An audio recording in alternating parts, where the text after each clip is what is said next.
പത്തരമാറ്റിൻ്റെ അടിപൊളി എപ്പിസോഡിലേക്ക് എല്ലാവർക്കും സ്വാഗതം. അങ്ങനെ ജ്വല്ലറിയും മൂർത്തിസ് ജ്വല്ലറിയും തമ്മിലുള്ള മത്സരത്തിൽ മൂർത്തിസ് ജ്വല്ലറി തന്നെ വിജയിച്ചിരിക്കുകയാണ്. അതിൻ്റെ പ്രധാന നേട്ടം വിജയം കൈവരിച്ചിരിക്കുന്നത് നയന തന്നെയാണ്. അതിൽ നയനയെ അഭിനന്ദിക്കുകയും നയനയോട് അല്പം അതിനെക്കുറിച്ച് സംസാരിക്കാനായിട്ട് വിളിക്കുകയുമാണ്.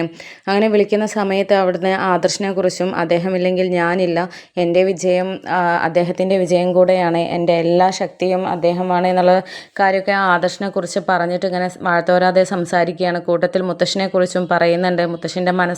മുത്തശ്ശൻ്റെ മനസ്സിനെക്കുറിച്ചും വീട്ടുകാരുടെ സപ്പോർട്ടിനെ കുറിച്ചും ഒക്കെ നയന സംസാരിക്കുന്നുണ്ട്. ആ ഒരു സമയത്താണ് നയനയുടെ മൊബൈലിലോട്ട് മുത്തശ്ശൻ വിളിക്കുന്നത്.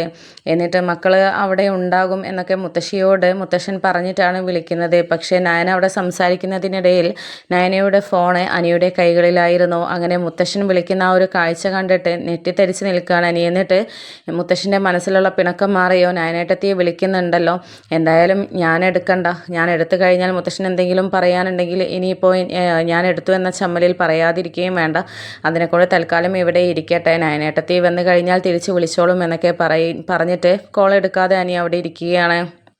അതേസമയം മുത്തശ്ശിയോട് പറയുന്നുണ്ട്, മോളെന്തെങ്കിലും തിരക്കിലാവും, അതാണ് ഫോൺ എടുക്കാത്തത്, എന്തായാലും എൻ്റെ കോള് വന്നത് കണ്ടാൽ തിരിച്ച് വിളിക്കും, നമുക്ക് കാത്തിരിക്കാം വസുന്ധര എന്നൊക്കെ ഇങ്ങനെ മുത്തശ്ശിയോട് പറയുന്നുണ്ട്. എന്നിട്ട് ഇത് നയനമോളുടെ വിജയമാണ്, പാവം ആ കൊച്ചു വയ്യാണ്ടിരിക്കുന്ന സമയത്ത് പോലും വളരെയധികം അധ്വാനിച്ചിട്ടാണ് ഈ ഒരു നേട്ടം കൈവരിച്ചിരിക്കുന്നത്, ഇനിയെങ്കിലും ഇദ്ദേഹത്തിന് ആദർശിനോട് എല്ലാം തുറന്ന് പറഞ്ഞൂടെ എന്നൊക്കെ പറയുമ്പം അതിനൊക്കെ സമയമായിട്ടില്ല, എന്തായാലും സമയമാവുമ്പോൾ നമുക്ക് വൻ രീതിയിൽ തന്നെ ഒരു ആഘോഷമാക്കി മാറ്റണം എന്നൊക്കെ പറയുന്നുണ്ട്.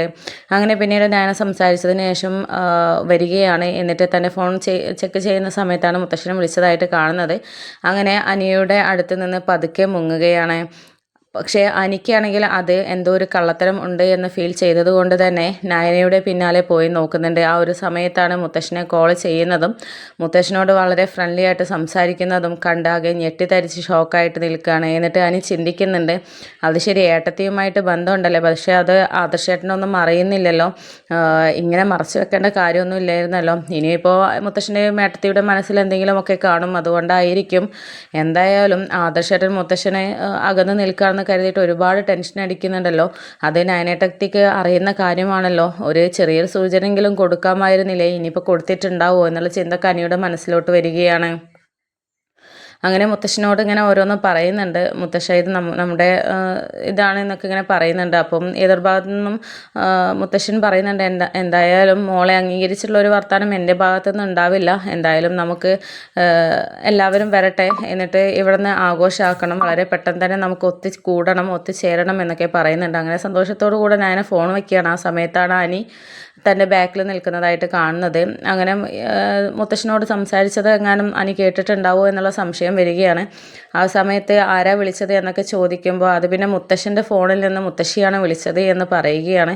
അപ്പോൾ എനിക്ക് ചെറിയൊരു ഇതൊക്കെ തോന്നുന്നുണ്ട്, മുത്തശ്ശി വിളിച്ചു എന്ന് പറഞ്ഞാൽ മുത്തശ്ശനോടാണല്ലോ നയനേട്ടത്തി സംസാരിച്ചത്, ഞാനത് കേട്ടിട്ടുണ്ടല്ലോ എന്നുള്ള രീതിയിലൊക്കെ പറയുമ്പോൾ നീ സംസാരിക്കുന്നത് എന്തെങ്കിലും കേട്ടിരുന്നോ എന്നൊക്കെ ചോദിക്കുമ്പോൾ ഞാനത് ശ്രദ്ധിച്ചിട്ടില്ല, ഞാൻ ഏട്ടത്തിയെ തിരഞ്ഞപ്പോൾ കാണാഞ്ഞപ്പോൾ ഇങ്ങോട്ട് വന്ന് നോക്കിയതാ എന്നൊക്കെ ഇങ്ങനെ അനി കള്ളത്തരം പറഞ്ഞ് ഇങ്ങനെ നിൽക്കുകയാണ്. അങ്ങനെ ഒരു ചമ്മലോടുകൂടിയും മുഖത്ത് ഒരു കള്ളത്തരമുണ്ട് എന്നുള്ള ആ ഒരു ലക്ഷണത്തോടു കൂടിയും നയന അവിടെ നിന്ന് പോവുകയാണ്.